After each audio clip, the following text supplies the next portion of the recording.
Hi, I'm Krista Newman, back with more on preventing violence against children. As always, in this program, we aim to be thought-provoking, and today I want to ask you to reach back into your own personal memories.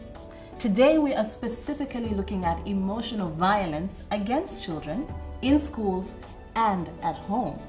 Emotional violence is something that is very, very powerful and affects so many of us. Remember that the stories we share with you on this show are real life stories, true stories, and you could relate. We will have an interview with an expert and he will tell us more. You might ask, what is emotional violence? Emotional violence is where children are made to feel bad or to even feel scared. It might be adults shouting at them. This might be a situation where it's a teacher or a parent. It could be a situation where bad words are used against them, and these have long-lasting effects. It might not be something that's actually said, but simply behavior, and it could be simply something as bad as a look. Very many children experience emotional violence in our society. 2/3 of children reported being shouted at, and more than 50% have been threatened or insulted by adults frequently. More than half reported being threatened by glaring. Welcome to the show, and thank you for joining us.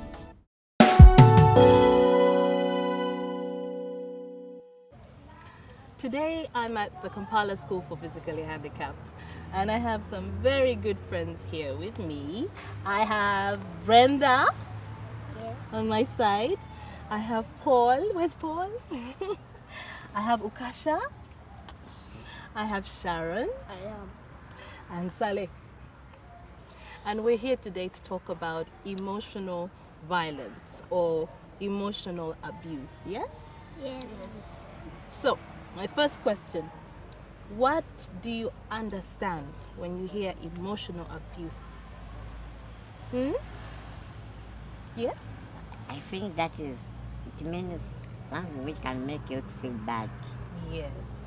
Someone can make you feel bad, yeah? Yes.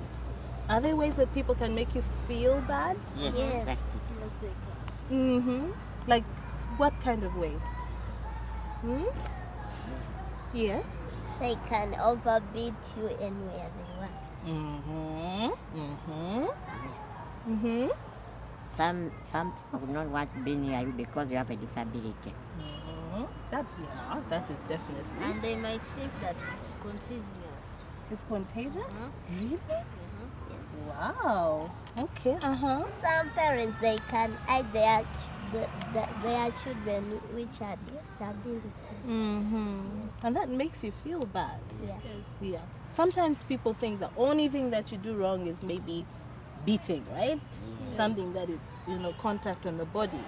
But there are other things that people do that make you feel bad, isn't it? Yes. What about words? Can people be abusive? Yes. It's happened? Yes. Like what? They can just abuse you. For you, if you are disability, you can't do anything.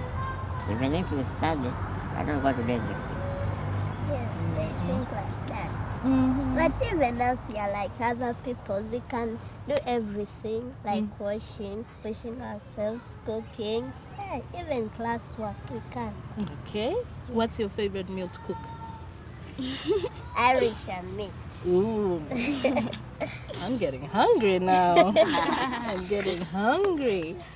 So what would you tell someone if they're saying something bad to you? What are you supposed to do? You can tell him that no difference with me and you. Okay. Is there anything else you should do if someone uses bad words? Yes. You can read the Bible because Bible have good words which can cure you. Can help you calm down. Yeah. Because you can also get angry, isn't it? And I don't think because someone says something bad to you, you should also say something bad to them. No. Would that be right? No. Okay, so we've talked about people saying things that make you feel bad. Are there things that people do that make you feel bad as children? Yes, they do. Yes. You see, you can be walking on the roadside here. Someone can come and give you 100 shillings. Yet you haven't asked for it? No? The thing that if you have a disability, why you are better? Yes. Okay. Is that funny? Maybe Sharon will be like, thank you very much. Huh? Okay, I wanted to ask you something else. Okay. If someone says something that makes you feel bad, or they do something that makes you feel bad, what can you do to make yourself happy again? Do you have anything special that you like to do? I can listen to music, gospel music. You like music? Gospel music? Yes. Even me. You also like music? Yeah. Yes. Uh-huh. Anything else? I can listen to any type of music. Any type of music. Okay, which is your favorite type? Like Hip hop. hip hop. Hip hop. Yeah. Can you hear what they're saying?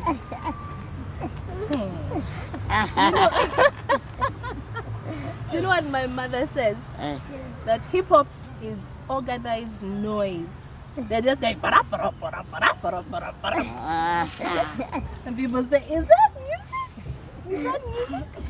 So what do you do to feel happy, to feel good?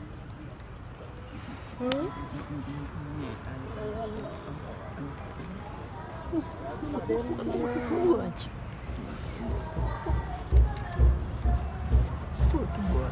You like football? Ooh, I know a lot of people who like football. Do you like football? Yes. Somehow. So who do you support? Manchester Manchester United. United. Even in Manchester. We are because we are brothers. Like football. Okay. So, for people out there who are watching this show right now, what do you want from them? For me, I would want those people to come and tell me every time what I am because I already know. Yeah.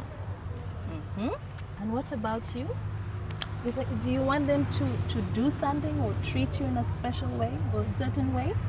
For me, it's not only these people, but even the big people like in the parliament, the world. I think they should build a school like this one, but when it's secondary and a university. I agree with you. It's very important. Is there anything you want? It's okay, honey. You can tell me.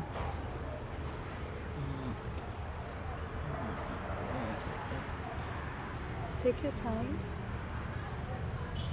We would like to hear from you too.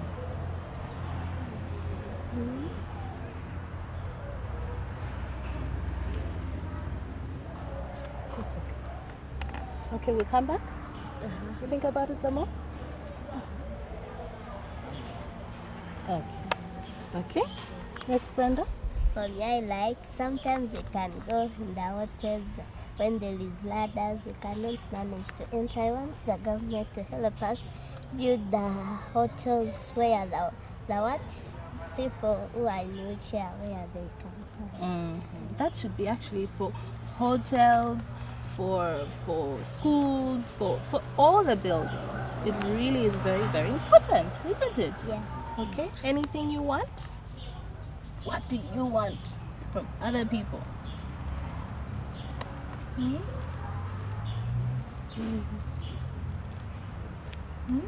Sharon, is there anything, or maybe something that you want people to stop doing? Yes. I want people to stop saying that because we are disabled, we cannot do anything. That's not true. Yes. Yeah. Oh my goodness. Thank you again. And keep smiling. I like to see those smiles. I like to see those smiles.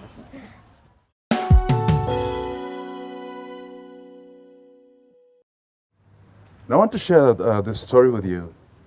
A story about Tobby, the slow learner. It's just a slow learner. I'm going to read this out to you and then see what you can pick out of it.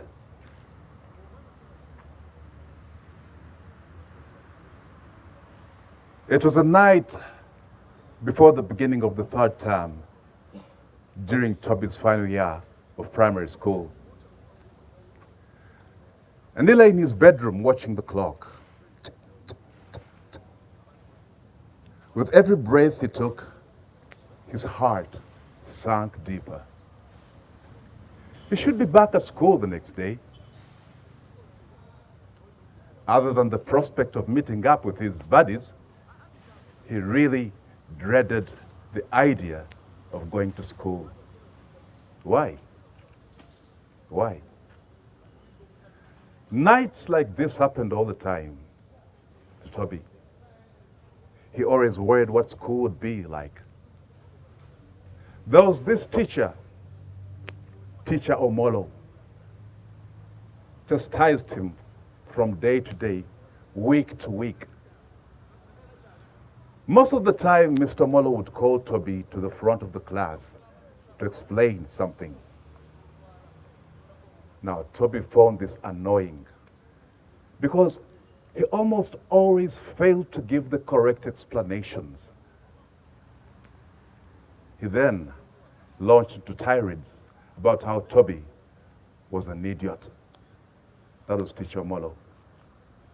You are such an idiot. You can never grasp anything I teach you. Mr. Omolo would bark. That is why you will never amount to anything. You are such a loser. I'm sorry to let you down, Mr. Omolo. Please don't get mad. Tobby would so often plead, but to no avail.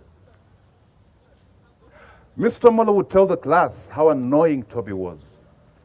He would say to the class he couldn't believe how dumb Tobby was. He would threaten to talk to the headmaster to demote Tobby to 3 classes below. Can you believe that? A teacher. So many tears had rolled down Tobby's cheeks. He often cried in class to the chagrin of his buddies. He felt helpless and a weakling in the face of Mr. Omolo. Yes. Unfortunately, he did not get support from his parents either. He confided in his mom, but her response was not very unhelpful. Tobby once said to his mom, "My teacher, Mr. Omolo, is always cross with me." And her response was, "Oh, I'm sure he loves you, really?" He tried his dad. "My teacher says I will never amount to anything." And his dad retorted, "I don't think your teacher means that. I don't think so." Now it was only Auntie Hilda who never cared to listen emphatically to Tobby. After he had narrated his ordeal at school to her, she shook her head. She shook her head and said, "That was emotional abuse." "What is emotional abuse?" That was Tobby. And she said, now listen carefully. She said, "Emotional abuse is the persistent emotional ill treatment of a child, such as to cause severe and persistent adverse effects on the child's emotional development." That was Auntie Hilda. She went on to explain that it may involve conveying to children that they are worthless or unloved, inadequate, or valued only insofar as they meet the needs of another person.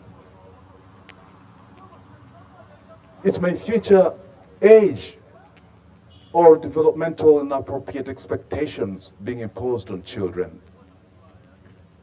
It may involve causing children frequently to feel worried, frightened, or in danger of doing the wrong thing.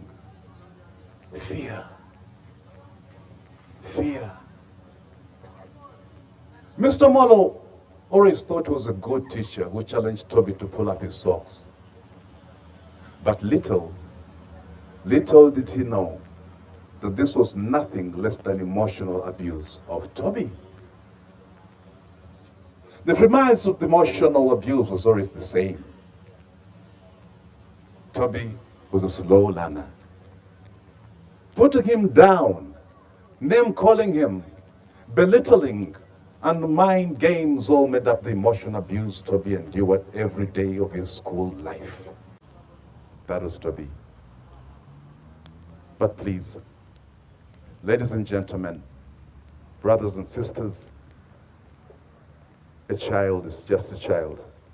Imagine yourself, put yourself in Tobby's position. You can't move. Tobby needs help. He's a slow learner, accept it. Just think of one thing. How can I handle Tobby? How am I going to bring up Tobby such that he becomes somebody of importance in this world? That's Tobby's story. Thank you very much.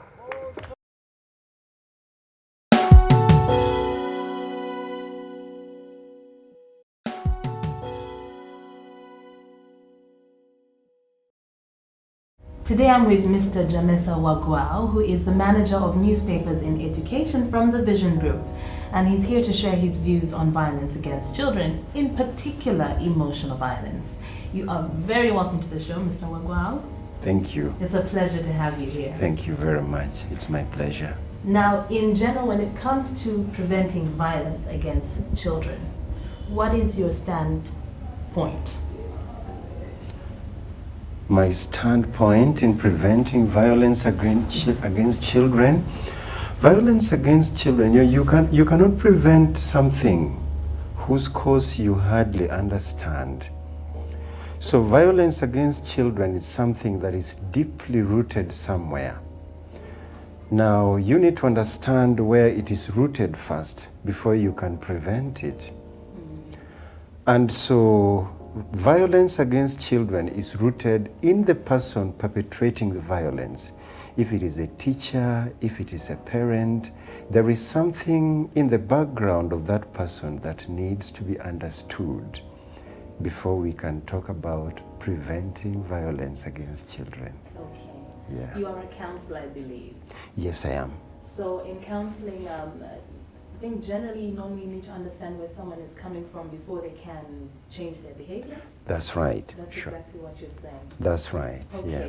So now, when it comes to emotional violence, in Yeah. particular today, emotional abuse, a lot of people don't really understand what Yeah. it is. Yeah. From your experience, what is emotional violence? Many people understand when we talk about violence, they understand it as physical. You know, you have to beat somebody, you have to do something to somebody. But emotional violence is really, really more painful and has more far-reaching effects than the physical violence. There's a case where you don't have to beat somebody, but you use words, whether they are spoken or not spoken. You can either speak them or not speak them, but you would still be perpetrating emotional violence. We can do this by calling somebody names that pulls them down. You are a fool, you are what, you will not amount to anything. You cannot, there is nothing, you don't have a future, you are nothing, you are a dog. You call them all the demeaning names that pull them down emotionally. This hits at their ego, this makes them feel small. This makes, if it's a child, of course, the damage is terrible, it's irreparable. Because words come out with some power. They are almost prophetic.